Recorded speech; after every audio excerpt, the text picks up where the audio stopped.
Hello everyone, আসসালামু আলাইকুম। কী অবস্থা, কেমন আছেন? নিশ্চয়ই ভালো আছেন। আলহামদুলিল্লাহ আমি ভালো আছি। আজকে নতুন একটা ভিডিও নিয়ে আসলাম। ভিডিওটা হচ্ছে গ্রামের বাড়ি যাচ্ছি, সো এর জন্য একটা ভিডিও করলাম। বড় ভাই, আমার বোন, ভাগ্নি, ভাগ্নারা। এবং আজকে মজার বিষয় হচ্ছে আজকে ট্রেন দিয়ে যাব। ট্রেনে কখনো যাওয়া হয় না মাদারীপুরে, সো এই ফার্স্ট ট্রেন দিয়ে যাব। তো সরকারকে অসংখ্য ধন্যবাদ এত সুন্দর ওয়ে করার জন্য। সো আমরা অলরেডি স্টেশনে এসে পড়েছি এবং আমরা ট্রেনের টিকিট কেটে ফেলেছি। ট্রেনের টিকিট হচ্ছে 90 টাকা। ক্যান্ডিয়া টু শিবচর 90 টাকার টিকিট, আগে ছিল 70 টাকা, 20 টাকা মনে বাড়ানো হয়েছে।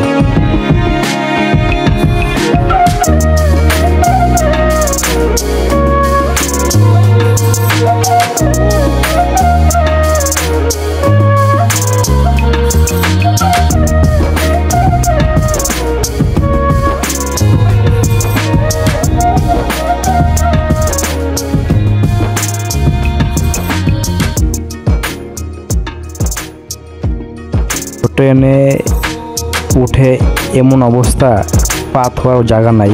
আসলে কি করব, ঈদের সময় তো একটু ভিড়ভাট্টা হবেই, তো এটা কোনো বিষয় না, এটা হবেই, কারণ ঈদের টাইম তো একটু হবেই।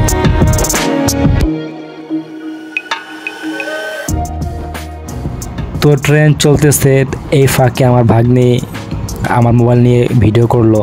আমি দাঁড়িয়ে আছি এবং ভাগিনাও দাঁড়িয়ে আছে। কি করব, জায়গা নাই, সো এর জন্য দাঁড়িয়ে আছি। অনেকেই দাঁড়িয়ে আছে, অবশ্য আমরা এখানে অনেকে দাঁড়িয়ে আছে। টিকিট কাটছি, তারপরও দাঁড়িয়ে আসছি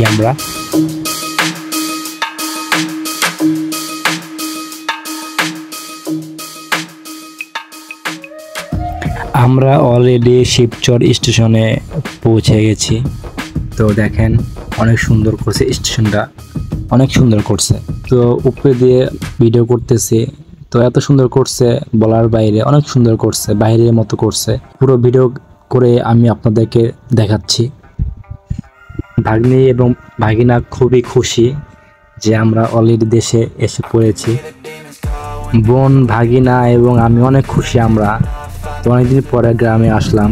গ্রামের বাড়িতে খুব কম আসা পরে।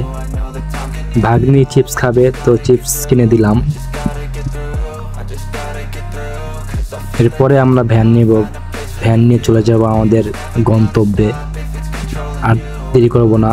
আর এখন অনেক মানুষ না, এর জন্য ভ্যানওয়ালাও অনেক টাকা চাইতেছে, ভাড়া বেশি চাচ্ছে। এটা ঠিক না। একটু পরে ভ্যান নিব, দেন চলে যাব আমাদের গ্রামে, সে পানপ্রিয় গ্রামে চলে যাব। তো গাইস, আজকে এই পর্যন্তই। ভালো থাকবেন। আসসালামু আলাইকুম।